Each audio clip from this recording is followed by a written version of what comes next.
Welcome to the Point. As the legislature prepares to come back into session after a 2-week break, there are a lot of pressing issues. The budget, of course, will dominate the conversation and could create a bit of drama as some Republicans see control of the purse strings as one of the few ways they can exert pressure on Governor Whitmer in their ongoing power struggle.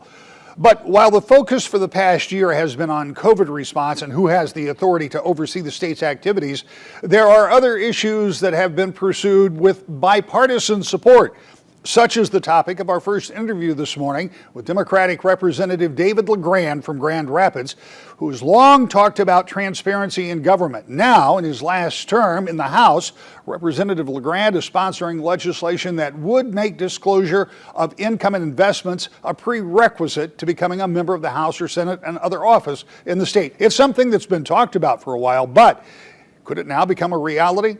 Here's our conversation with Representative LaGrand. Representative, we're going to talk about something that you have talked about for a long time. If I remember correctly, one of our first discussions may have been about this very issue, talking about transparency, about getting a little sunshine in, if you will, and finding out, at least in this one case, about financial disclosures for members of the State House and the State Senate. Tell me about this issue, where it is, where you think it might go, and we'll talk about the importance of it as we move along. You bet. Let me, even though you want to talk about the importance later, I'm gonna lead with that because I think the data has shown us that over decades, the majority of voters think that when I got elected, I went to Lansing for self-enrichment. Now, if you ask them how I'm doing it, it's a little less clear.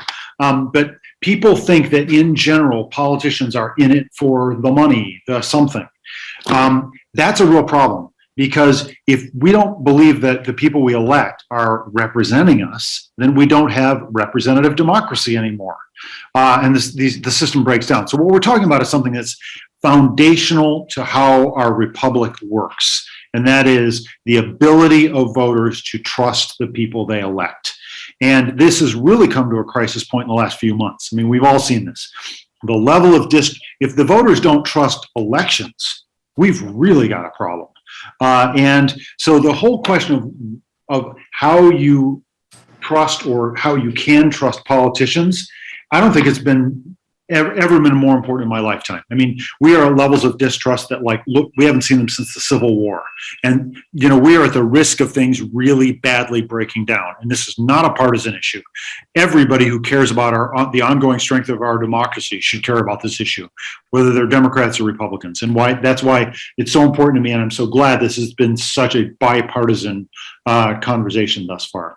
So what we're doing, we have an 8-bill package, 4 Republicans and 4 Democrats on the package, and we're working on support in the Senate. The exciting news is we had 63 co-sponsors for this package. Now there's 110 members of the State House.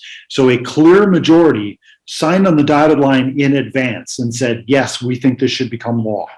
So that's exciting. That means that we've got real movement on this, and we continue to get more and more movement and more support in the Senate. We got to get it through the House and the Senate. But the foundational issue is, do voters have the right to know where my financial interests lie? And I think the answer to that has to be an emphatic yes. Because then if I am operating in my self-interest and not in the interest of the people can know. They can check. Now, if you hide that information from the public, how are they supposed to know whether I'm operating in the interest of the people or in my own interest? There's no possible way to tell, except if I say, trust me, I'm being honest. Well, relationships that are based on secrecy don't work very well. Doesn't work well in marriages, doesn't work well in friendships, and there's no reason to think it works well between politicians and voters. We have to build up the relationship between politicians and voters, has to be built on trust, and it has to be built on honesty and transparency. So that's why I'm so urgent on this, and that's why I'm so urgent on this now. And I think that this is maybe the biggest thing we can do to work to heal the current crisis of confidence we have in our country. What would this package outline? I mean, obviously it's disclosure, but it's going to do some very specific things. So what would you have to report? When would you have to report it? How often would you have to report it? Because all of those things are important too.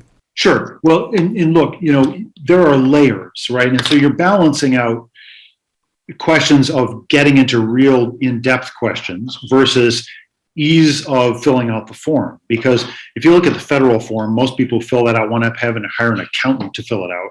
And it's complicated, it's hard to comply with. And when we looked at this, my colleagues and I, we really came down to what we landed on was the real issue is not like how much is David LaGrand's car worth. The real question is, where are his sources of income and where are his financial interests? In other words, where does he have his money invested?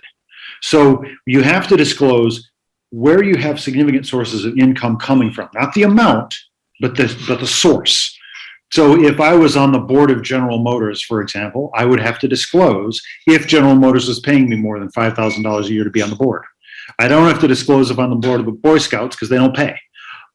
So paid boards, paid income sources, and sources of where you have your wealth that might be affected. So for example, a lot of your viewers probably noticed that like Tesla wasn't allowed to sell in Michigan for a while, and now it is. Well, imagine if a state representative bought a whole bunch of shares in Tesla, knowing that Tesla was about to get into the Michigan market. Well, obviously, they could self-enrich that way. So if you have significant shares in publicly traded companies, you have to disclose that you have the interest. Again, not how much, but that you have it. So these are all threshold tests of things that might cause you to develop a conflict so that the conversation doesn't just go on in your own head, but so the voters can check your work, to put it simply. So when you talk about disclosing these things, you wouldn't disclose the dollar value. So you said if you owned a substantial amount of stock in a company, have you already decided on the threshold? What does substantial mean? More than 5,000. So okay. I will just tell you for this purposes of this conversation, I've got about $2,500 worth of stock in Berkshire Hathaway right now. I wouldn't have to report that. And similarly, if you have money in a mutual fund, well, mutual funds buy hundreds of different stocks. You just have to name the mutual fund. You don't have to like ask them, how much of a million different companies they own. Because the point is, if you don't know where they got their money, that's probably not going to affect your decisions because you don't know what they've got, right? So it's all about identifying things that might influence your decision making. That's I guess the simplest way to put it. And to be honest, like most of us, my friend Mark Huizinga, who's a representative, is also on this package with me and is really helping to take the lead too. Mark and I both have business backgrounds. We're proud of our contributions to the community from being involved in business. We're not hiding it. And so, as a matter of fact, Tommy Brand owns a restaurant. It's not a surprise. The restaurant's got his name on it. Tommy's not hiding the fact that he owns a restaurant, and he's an enthusiastic supporter of this package because he's happy to let the voters know, what he's doing in the community. So it's a new conversation, but it keeps getting support because it's not that radical an idea. But it is unfortunate that we don't automatically make voters, provide this information because it just makes our democracy weaker. Yeah, I don't want to get too far in the weeds, but I am interested. When would that disclosure happen? Would it happen when you file for office? Would it happen when you are elected? Would you have to do it yearly? How would that happen? Yeah, it's an annual requirement. And because to be fair to the people who are already in office, this is something that would take an effect next session if it were passed. Because, somebody who got elected 3 months ago wasn't necessarily planning on having to comply with this new law. So we're going to make it roll in effect for people who get elected in the future, not for people who are already elected, just because otherwise you've got problems with people's expectations. When you have this kind of a requirement, would it be blanket for state officials, or would it just apply to the House and Senate? Oh no! This is that's why there are 8 bills. This is going to require financial disclosure from the governor, Secretary of State, statewide office holders generally, so judges and also state board members. So the idea is like if you're making significant decisions on behalf of the public should know, that there's not a thumb on the scale, right? That you're not secretly in the back room cutting deals based on your own interest. You obviously have support in the House. You say you're working on it in the Senate. Have you had any discussions with the governor about this? The governor has been very supportive in principle of this idea, and so I never want to speak for the governor about a piece of legislation that hasn't been introduced yet, let alone gone through the House and the Senate. And the sausage making problem of politics is bills often get significant changes along the way. So far be it from me to speak in advance for the governor, but I know that she's committed to the concept of financial disclosure and transparency. And so is the Secretary of State, and so is the Attorney General, and so is every office holder other than in the House and the Senate that I've talked to about this has been supportive. So yes, we're because we're the legislature, we're going to be making decisions that affect people besides ourselves, but we've got to do it to ourselves. So yeah. And when would you anticipate, or do you have a timeline yet on when this might come to the floor? Well, we got to get it through committee first, and we've got all of the bills down and been introduced in the clerk's office. The next thing that has to happen is they have to go to a committee, and my friend Steve Johnson has told me he's the head of oversight, and he would be happy to have these come to oversight and give them a hearing. And Steve was one of the co-sponsors of this. So I think that there's good reason to think we'll be able to move on this fairly quickly. Democracy always moves slower than I hope it will. So having said that, there's good reason to think we're going to be doing this pretty quickly. In addition to LaGrand's plan to have financial disclosure for all members, there is another proposal from Secretary of State Jocelyn Benson to create a number of new transparency laws that it would expand the Freedom of Information Act and would also require more financial disclosure. It's unclear if the legislature will take up her suggestions. When we come back, yes, there's a budget to do, but legislators have other priorities too. Republican Mary Whiteford talks about her priorities when we continue. To the Point.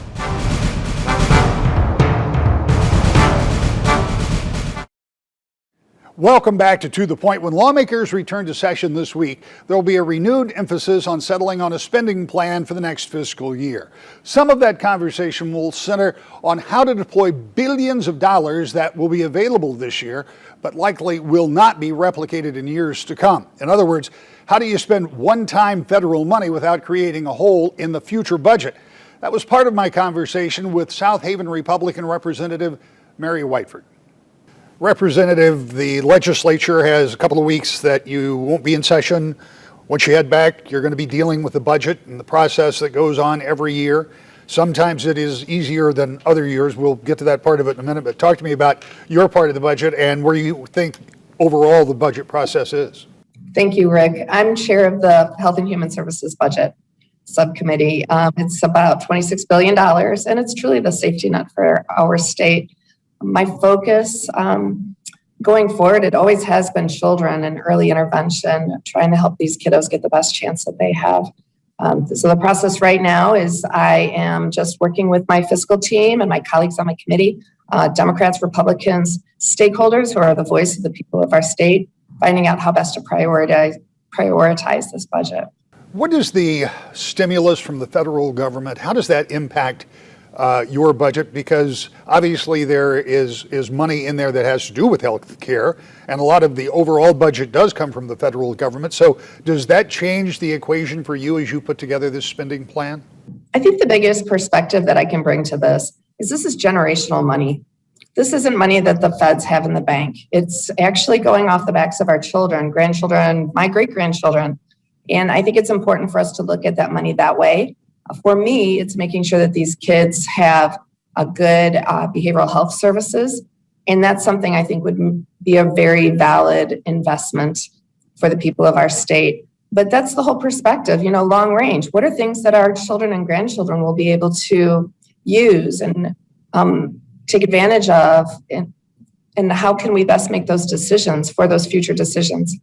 Does it feel like to you that's going to stretch this process out? I've been asking everybody during this break if they felt like the budget process was going to wrap up, late spring, early summer, or if we see this carry out into the fall, which we have in the past, maybe this time for different reasons because of the complexities of all of that extra money. Is that your take? I'm a very positive person. I'm hopeful. I'm sticking to my plan to get my budget voted out within a couple weeks of coming back after Easter.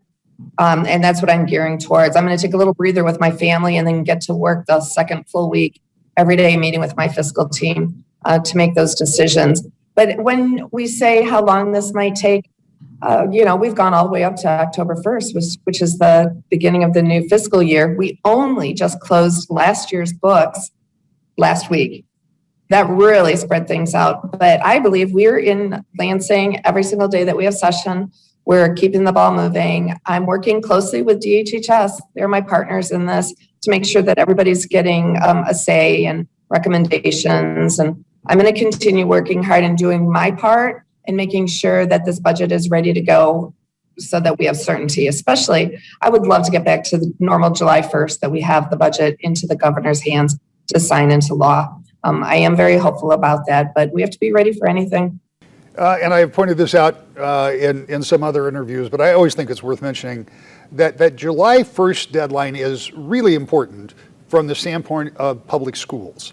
Their budgets run July to July. So if you don't have a state budget until October, they don't know what their budget's going to look like. So that exactly, and those numbers can change. In my budget, Medicaid numbers are pretty fixed. I mean, we know what the numbers are. We're going to set up the caseloads and budget the money that way. Other things that might be a little more flexible are making sure that people are getting the proper rates, like foster families and foster care workers is one of the priorities that I have moving forward to make sure they're paid for what they do. Making sure behavioral health providers are getting paid what they need to. Medicaid has a very low reimbursement, and we're actually one of the worst country. I've already done something called uplifts to make sure, at least in the behavioral health world for children, that the professionals are being paid properly. And I'm looking at other avenues to make sure that this reimbursement is better because the Medicaid population is about 25% of our state. Which is why you're working on the biggest part of the budget, because I mean, there's more money spent from Health and Human Services than any other single line item. Talk a little bit, we talked before we went on the air about a task force that you're working on, and it kind of dovetails into some of this. Talk to me about that. So I've heard over and over again all the different problems with our foster care world, I call it. The more I dug into this, over 80% of people on death row, more than half the people in prison and jail are former foster children. I truly think this is a generational crisis that we have right now. And how do we best make sure every child has a champion, somebody who's going to look out for them, make sure they have a forever family, so we don't have children aging out. And I've heard over and over again, either they're pregnant, on drugs, or in jail after they age out if they've never had a forever family at 18. So that's a very big deal for me. And I want to make sure that these children have the best chance they can. And, a lot of times children are taken away from their families when their families could use more tools to help them. They came from some kind of dysfunction in their background. So how can we wrap around the entire family unit to help them to be as successful as possible, to give these children the best chance that they can going into being an adult? I'm sure there are myriad problems when it comes to getting that forever family, but what are some of the hurdles? Are there just not enough families that are willing, or are there just the social dynamics that don't allow it, or have you gotten far enough into that task force to really know what the problems are there? I'm getting a better and better idea. We've been meeting for about 6 weeks, 1 to 2 times per week. We're going to be going all the way through summer. Tomorrow, actually, we are talking to foster parents and finding out the challenges that they face. And there are a lot of challenges. The people overseeing these families are usually pretty young, and they've got a lot of authority. It's a very stressful career to be a CPS worker. There's a lot of responsibilities. Many times they may not have the full picture on what's going on with the family. That's why it's really important that we have CASAs, court-appointed special advocates, to be the child's person. There's attorney guardian ad litems, who's officially the children's attorney, just getting all these pieces to work together. And once we have that, then we have families willing to help these foster children. I listened to one foster parent last year and said, we need to learn about trauma-informed training. Every child taken away from their family has experienced some sort of trauma. Of course, you're a little child, you lose your family. And so I know this one father got trauma-informed training and thought, hey, 2 years ago, I had this child. I had no idea what was going on, but now I understand trauma. It was just a response to that. The child wasn't evil, wasn't bad. The child had no other way to communicate the stress that he was feeling. So the more support, the more tools we can give these families to help foster kids, And I think we're going to have more success at keeping parents to make that decision to be a foster parent. The other thing you mentioned, I found interesting, you talked about, if I understood you right, giving the biological family more tools to deal with children. And I would extrapolate from that the purpose would be to have fewer children that need to be placed, but still make sure they're in a safe space. Yep. Well, if you think of the number of foster children who are incarcerated, former foster children, then you realize many former foster children are now parents. They've been through trauma. They didn't have good support as they grew up. They don't have grandparents and aunts and uncles around to help support them. So if we can get in there and be an extra family for these parents and their children, and wrap around, help them to get the services they need and the support and the reinforcement, I think it's going to have a really big impact. We do have something at the federal level called the Family First Act, where we actually can leverage more federal money to help us in prevention of taking children away from their families. And fortunately, now we have from the federal level down to the state, just to say, hey, it is important to be aware of the fact that families could use more support and may decrease the number of children going through protective services. Let's talk in some of the remaining moments that we have. I know that you had some legislation that you've sponsored in the House dealing with healthcare. In fact, there are quite a few healthcare issues moving through the House. Talk to me about your particular bill that has moved. So my bill is allowing certified registered nurse anesthetists to practice independently. There are 41 states across the country that allow this. They're called mid-level providers, but they actually hold doctorate degrees, highly trained, and within the whole healthcare continuum, they play a very important role now. But in Michigan, they have to be supervised by a doctor. So you could have a foot surgeon doing surgery who has to sign off that they supervise a nurse anesthetist in the anesthesia plan that he or she had. And there's a bit of a disconnect. Their specialty is orthopedics, not the airway and the anesthesia.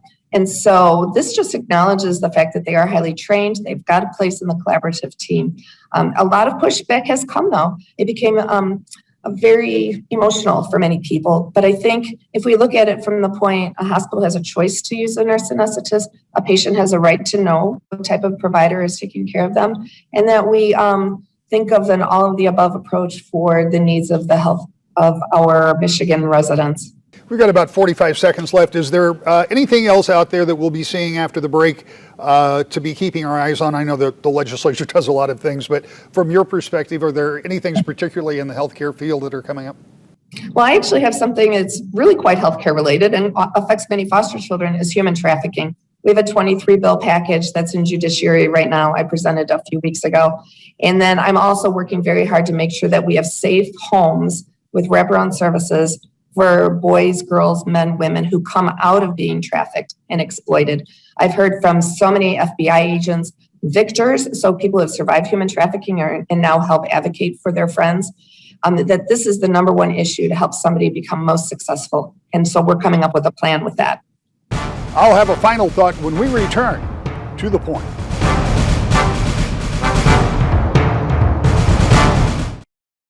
With divisions between the Republican-led legislature and Democratic governor still running high, and like it or not, an election cycle already underway, the level of cooperation in Lansing will be questionable as we move forward. And we'll cover all of that each week right here to the point.